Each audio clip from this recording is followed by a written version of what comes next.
Rachel Vance was a 36-year-old maritime rescue doctor who had spent 12 years charging into violent seas that made others shudder at the mere mention of them. That evening, in the middle of a celebration held in her honor, her mother stood before 50 guests, pointed directly at her daughter, and called her ungrateful. The entire room fell silent. Evelyn said that saving lives had turned Rachel into a cold, selfish woman who no longer cared about her family.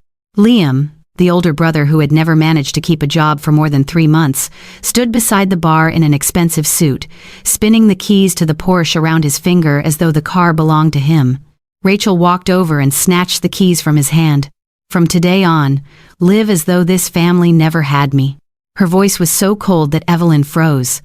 Liam laughed, convinced that his sister was merely throwing a tantrum. He had no idea that the woman the entire family treated like a breathing wallet had finally awakened. If you have ever had relatives treat your sacrifices as an obligation, stay with Rachel's story. She left the party as rain lashed against the windows.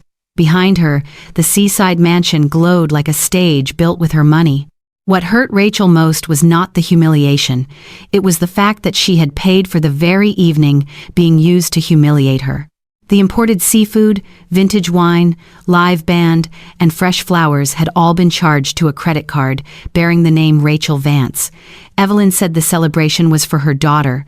In reality, it was only a performance that allowed Liam to show off his connections, Chloe to take pictures, and Evelyn to prove that her family was still wealthy. Rachel remembered the nights in the North Atlantic when the seawater felt like knives cutting through her protective gear. She had once crawled across the deck of a tilting ship to rescue an unconscious sailor. She had broken 2 ribs when a helicopter was thrown against the side of a vessel by the wind. Every danger allowance she received was transferred home on the same day her salary arrived. The seaside mansion had been paid for with those shifts, so had the Porsche.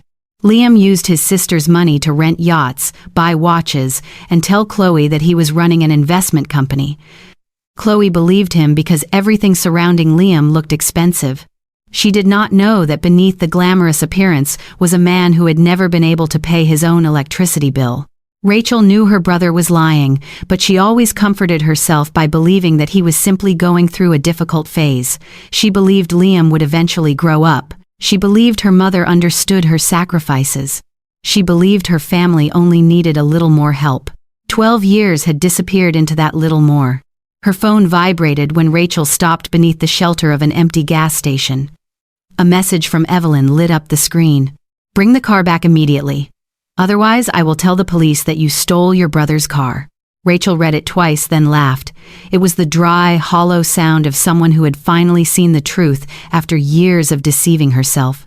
The Porsche was registered in her name. The insurance was in her name. The purchase invoice carried only her signature. Rachel typed exactly 2 words. "Report it."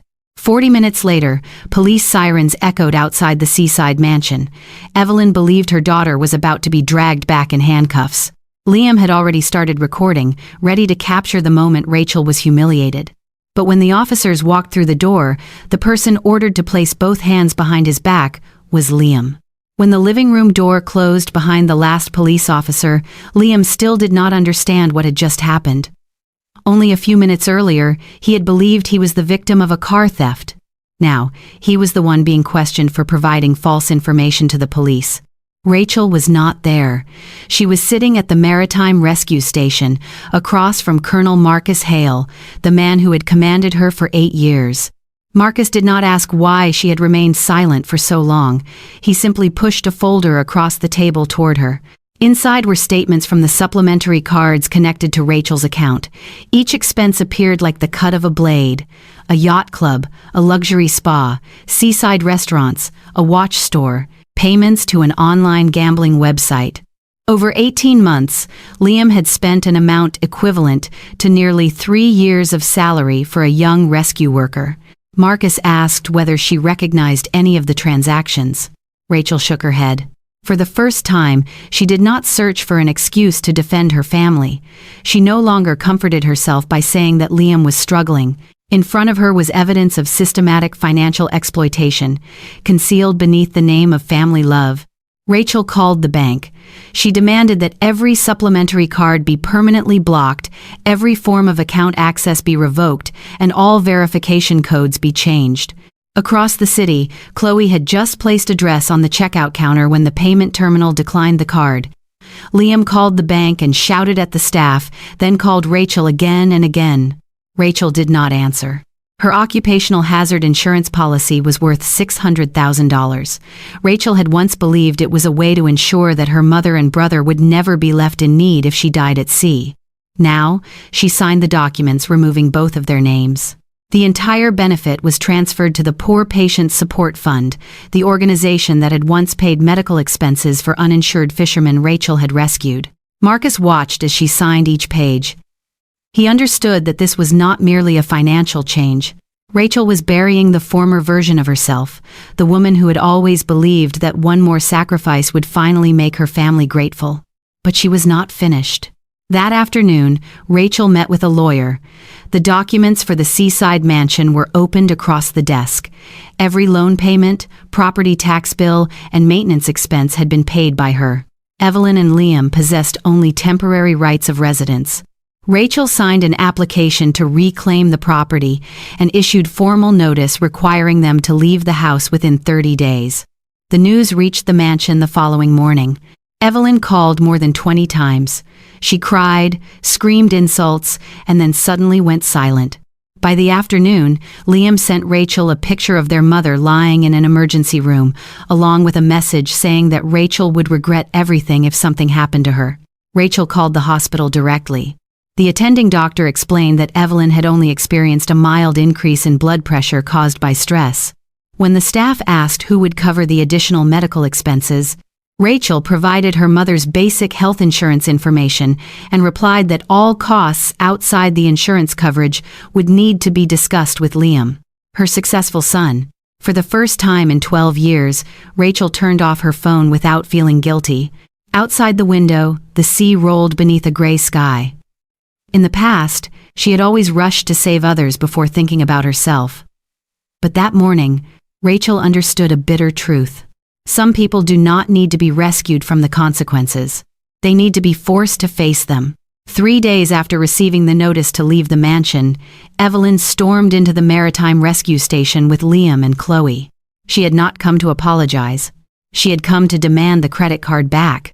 The sound of Chloe's high heels struck sharply against the metal corridor.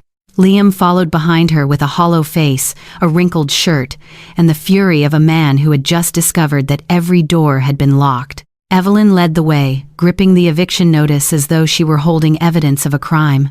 Every employee in the operations room turned to look. They knew Rachel as the woman who had plunged into freezing water to rescue 3 sailors trapped below deck. They knew she had worked continuously for 36 hours during the worst storm of the year. But none of them knew that this woman had supported an entire family only to receive contempt in return. Evelyn began crying the moment she saw Colonel Marcus. She said her daughter had become cruel. She claimed that Rachel was throwing her elderly mother into the street, stealing her brother's car, and withholding money needed for medication. She twisted every sentence just enough to make herself appear to be the victim. Liam slammed his hand against the duty desk.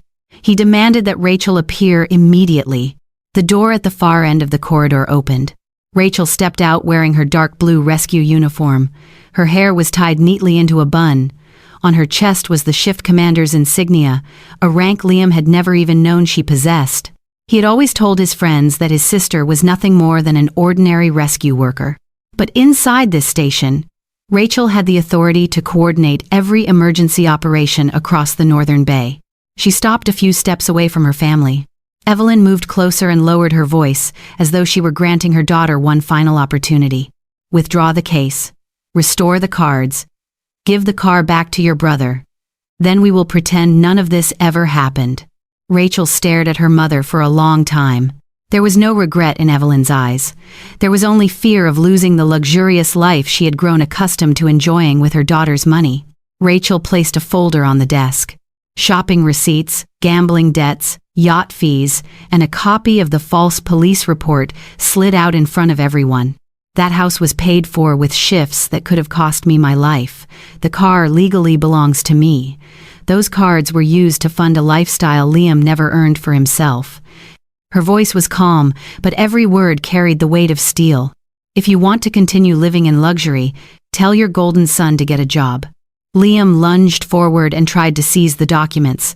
2 security officers immediately stepped in and restrained him. At that exact moment, 2 local police officers entered the station. Liam's face turned pale. The false police report was not his only problem. The investigation had revealed that he also had an outstanding summons connected to several debts and acts of financial deception. Liam tried to back away, but cold metal handcuffs quickly closed around his wrists. Evelyn screamed and demanded that Rachel save her brother. Rachel did not move. Neither did Chloe. She stood several feet away from Liam and quietly removed the ring he had purchased with Rachel's card. Within seconds, the distress on Chloe's face transformed into cold calculation. That evening, she packed all her designer clothes and left the mansion before the eviction order took effect. The love Liam had once bragged about ended the moment the first card was declined. During the following days, Rachel's phone was flooded with calls from relatives. They accused her of being an ungrateful daughter and told her she should be willing to sacrifice for her own blood. Rachel gave them only one answer. If you care about them so much, please take them into your home and cover all their expenses. No one had anything more to say. One call after another ended. Standing before the glass windows and watching a rescue vessel leave the harbor, Rachel realized that their silence was the clearest answer of all. They did not want to help Evelyn and Liam. They only wanted Rachel to continue carrying the burden for them. But the family's personal ATM had closed. This time, permanently. 1 year after leaving the seaside mansion, Liam stood in the middle of the fishing harbor before sunrise. There was no expensive suit, no gleaming watch, no Porsche for him to lean against while posing like a successful businessman. Liam wore faded work clothes stained with engine oil and the smell of seawater and fish. The hands that had once known only how to hold wine glasses were now covered in calluses. Every morning, he loaded heavy crates onto trucks, repaired fishing net cables, and wiped oil from old engines in exchange for every dollar he earned. During the first few days, Liam hated everything. He hated the alarm ringing while the sky was still dark. He hated the pain running along his spine after every shift. He hated the look his supervisor gave him whenever he arrived late. More than anything, he hated Rachel for cutting him off from the life he believed he deserved. But anger could not pay the rent. Pride could not buy food either. Liam had no choice but to keep working. As the weeks passed, he began to understand why Rachel had remained silent while the family spent her money. He learned that the cost of one extravagant dinner could equal several days of labor. He understood that a designer outfit Chloe had once thrown into the corner of a closet could equal an entire month of electricity and groceries. Evelyn no longer lived in spacious rooms overlooking the sea. She moved into a small rented apartment in an old neighborhood, where the hallways always carried the smell of cooking and the sound of children crying through thin walls. Each month, she sat alone at the kitchen table, counted her pension, and divided the money into separate envelopes for rent, medication, and food. For the first time in years, Evelyn had to check the price before placing an item in her shopping basket. She had once treated Rachel's payment of every bill as something completely natural. Only when there was no one left behind her to clean up the consequences did Evelyn realize that her luxurious life had been built on the nights her daughter faced death at sea. One late autumn afternoon, Rachel came to visit them. She did not bring money. She did not bring a promise to restore their former lifestyle either. Rachel brought only a bag of apples, several boxes of basic medication, and a sense of peace she had never possessed during the previous 12 years. Liam was sitting beside a small charcoal stove on the balcony. He was grilling several fish he had bought cheaply from the harbor. When he saw his sister, Liam did not rush over to ask for help. He did not tell her about his hardships either. He simply placed another chair beside him. There was no imported wine, white tablecloth, or expensive seafood at dinner that day. There was only slightly burned, grilled fish, a plate of boiled vegetables, and 3 people who had once hurt one another sitting together inside a cramped room. Evelyn tried to speak several times, but each time she fell silent. Finally, she quietly admitted that she had always believed Rachel was so strong that she could never feel pain. She had treated her daughter's sacrifices as an asset rather than as a gift. Rachel did not rush to forgive her.